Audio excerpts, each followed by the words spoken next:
హైదరాబాద్ ఏమంటున్నారు? సంగారెడ్డి జిల్లా అమీన్పుర పెద్ద చెరువు ముంపు బాధితుల జేఏసీ చైర్మన్ చిరునామా సత్యనారాయణ. సో రంగనాథ్ గారు మా యొక్క 20 లేఅవుట్లు నీటిలో మునిగిపోయినాయి. 5,000 కుటుంబాల ఆస్తులన్నీ కూడా నీటిలో మునిగిపోయి ఉన్నాయి. వీటిలన్నిటిపైన కూడా రంగనాథ్ గారు గత 3 నెలల క్రితమే చాలా సానుకూలంగా స్పందించి మా యొక్క బాధిత కుటుంబ సభ్యులందరికీ కూడా న్యాయం చేస్తానని మాట ఇచ్చారు. అదే కార్యక్రమం మీదుగా ఈరోజు మేము హైడ్రా రంగనాథ్ గారిని కలవటం జరిగింది. సో సారు లేటెస్ట్గా చెప్పిన విషయం ఏంటంటే మా యొక్క చెరువు యొక్క విస్తీర్ణం 100 ఎకరాల్లో 193 ఎకరాలు ఉంది. అది 465 ఎకరాలు అయింది. కాబట్టి ఈ రిపోర్ట్స్, ఈ ground reports survey of India నుంచి వివిధ మ్యాప్ల నుంచి మేము అన్ని కలెక్షన్ చేసి కూడా సీఎం రేవంత్ రెడ్డి గారికి సబ్మిట్ చేయడం జరిగింది. సార్ కూడా చాలా అనుకూలంగా స్పందించారు. మీ అందరికి న్యాయం చేయమని.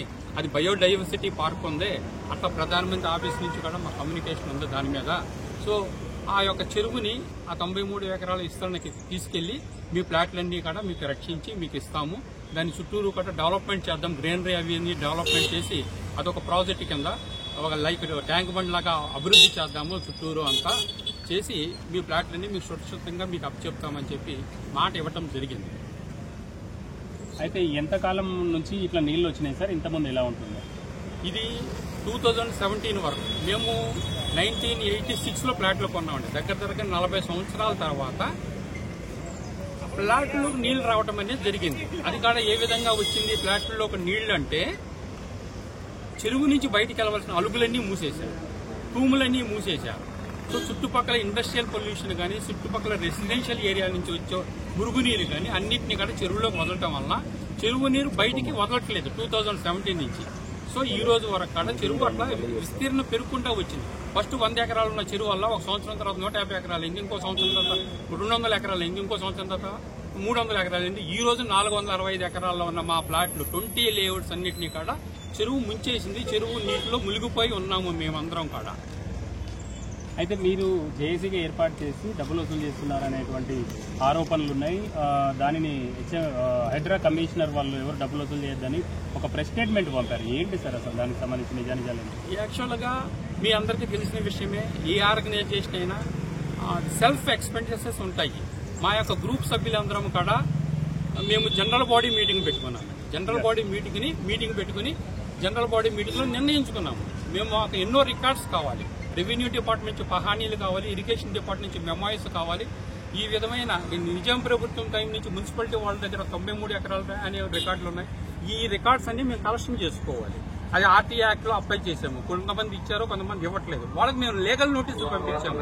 ఇట్లా మేము నిత్యావసర ఖర్చులు, మేము తిరుగుతున్న వ్యవహారాలకి మా భోజనం ఖర్చులు, మా సాధక బాధకల ఖర్చులండి ఇవన్నీ. వాటి కోసం మీ సభ్యులందరం అంగీకారంగా అందరం కలిసి ఐకమత్యంగా చేసుకున్నాం. 5,000 రూపాయలు ఇద్దాం అనుకున్నాం. కొంతమంది ఇచ్చారు. మొత్తం 5,000 ఫ్లాట్ ఓనర్స్ ఉంటే 103 మంది మాత్రమే ఇచ్చారు. ఆ లేటెస్ట్ రిసిప్ట్ ఇప్పుడు సర్క్యులేట్ అవుతుంది అన్ని చోట్ల. మేమందరం ఆమోదయోగ్యంగా మినిట్స్ బుక్ లో సంతకాలు పెట్టామండి. ఇది లీగల్ గా చేస్తున్నాము. ఇది ఇల్లీగల్ యాక్టివిటీ కాదు. ఇక్కడ ఏం దందాలు జరగట్లేదు, బిజినెస్ జరగట్లేదు, వ్యాపారాలు జరగట్లేదు. ఆ డబ్బులతో కేవలం మా నిత్యావసర ఖర్చులు, మా భోజనాల ఖర్చులు అవుతాయి, టీ ఖర్చులు అవుతాయి.